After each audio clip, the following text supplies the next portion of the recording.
அப்புறம் உப்பு 2 ஸ்பூன் அளவுக்கு நான் சேர்த்துருக்கேன். தேவைப்பட்டால் நம்ம போட்டுக்கலாம். ஏன்னா நிறைய போட்டுட்டு பிறகு நம்ம இது பண்ணிட்டு இருக்கோம் இல்லையா, அதனால. மிளகா தூள் வந்து ஒரு 1.5 ஸ்பூன் அளவுக்கு நான் வந்து மிளகா தூள் சேர்த்துருக்கேன். சேர்ந்து உணவை கிளறி விடுவோம்.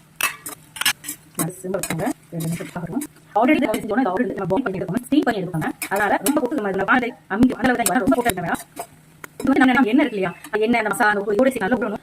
ரொம்ப ஒரு சில எடுத்து டேஸ்ட் ஆகும். அதனாலதான் அடுப்பு சிம்பிள் இருக்கிறதுனால போன வச்சு நம்மளோட சீரக மசாலா இதெல்லாம் சேர்த்துட்டேன். ஆல்ரெடி நம்ம இதையுமே செஞ்சிருக்கோம். வறுத்து நம்ம மற்ற இதில் பண்ணிக்கணும்னு தெரியாது. பட் போன பண்ண ஒரு நல்லா இருக்க சாப்பிட்டு ரொம்பவே டேஸ்டியாக இருக்கும். வா ரொம்ப ரொம்ப நல்லா இருக்கு. அவ்வளோதான் முடிச்சு காட்டு நெல்லிக்கா ஒரு தான் முடிஞ்சிச்சு. ஓகேவா, சூப்பரா முடிச்சு இப்போ தப்பா வச்சுட்டு நம்ம நல்லா இருக்கும். அதுக்கப்புறம் பார்க்கலாம்.